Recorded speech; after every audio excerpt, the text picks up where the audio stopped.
Bonjour, donc je suis Clotilde Fermagnan et donc je vous propose de changer l'addition pour mieux grimper. Donc on va partir d'une constatation, c'est que jusqu'à présent, même si la Terre est ronde, l'espace euclidien, c'est encore ce qu'il y a de mieux pour représenter l'espace dans lequel on vit. Donc trois coordonnées, x, y et z. X, y, z, donc trois coordonnées équivalentes. Je peux me déplacer suivant x, je peux me déplacer suivant y, mais si je commençais à monter là pour me déplacer suivant z, je pense qu'on ferait un tabac avec notre 5 minutes le bègue.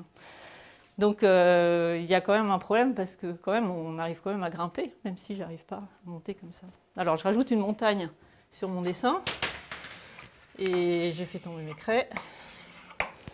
Et si j'arrive à grimper, c'est parce que j'utilise des petits chemins de traverse. Voilà, donc, je suis là. Et je grimpe parce que j'utilise des directions qui sont un peu en biais. Donc les directions, là, ce que j'ai dessiné, c'est un champ de vecteurs.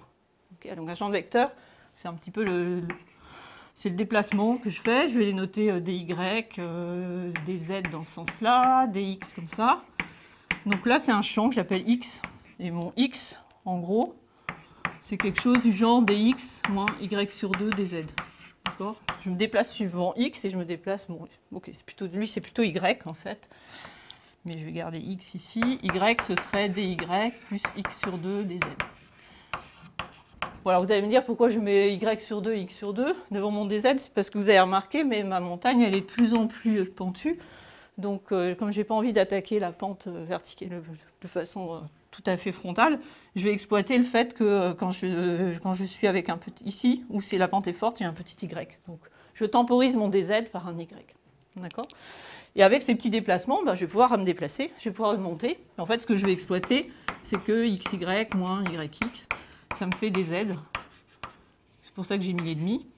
D'accord ? Lui, je vais l'appeler z. Et j'ai trois champs, x, y et z. Donc en fait, ma montagne, les bonnes coordonnées sur ma montagne, c'est ce que ça me coûte de monter. Et ce que ça me coûte de monter, c'est les petits déplacements que je fais en utilisant x, y et puis xy moins yx pour grimper. D'accord ? Donc mes points, par exemple mon point A, j'ai envie de le repérer à partir de ma maison. Ma maison, elle est là. Et j'ai envie de repérer, c'est le point 0. C'est le point O, l'origine de mon chemin.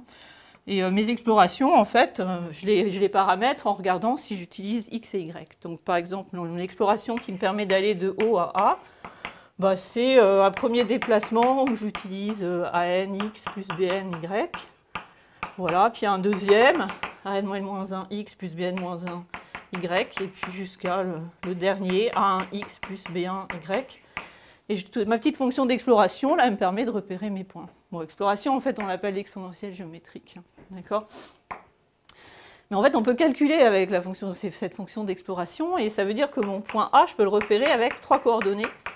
Donc ABC, AX plus BY plus CZ, plus B grand Y plus CZ.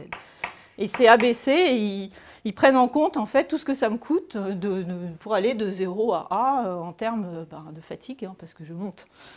OK ? Donc ça, c'est des bonnes coordonnées. J'en ai 3, je suis en dimension 3, c'est très bien. D'accord ? Alors, c'est des bonnes coordonnées, mais elles sont un peu bizarres, parce que, par exemple, si j'ai mon point B, ici, et que je sais exactement ce que ça me coûte pour aller de A à B, alors on va le dire que c'est avec des A', B', C', B', Y plus C', Z. Dans ce cas-là, pour aller de chez moi au point B, c'est au B que je veux, je vais pouvoir faire des calculs et je vais trouver que c'est A plus A'X, donc c'est bien, B plus B', Y. Et par contre, là, les choses se gâtent, C plus C' plus 1 demi de AB' moins A'B.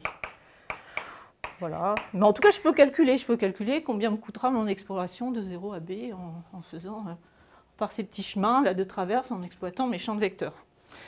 Alors qu'en fait, je me retrouve avec des coordonnées qui ont une loi d'addition un peu bizarre.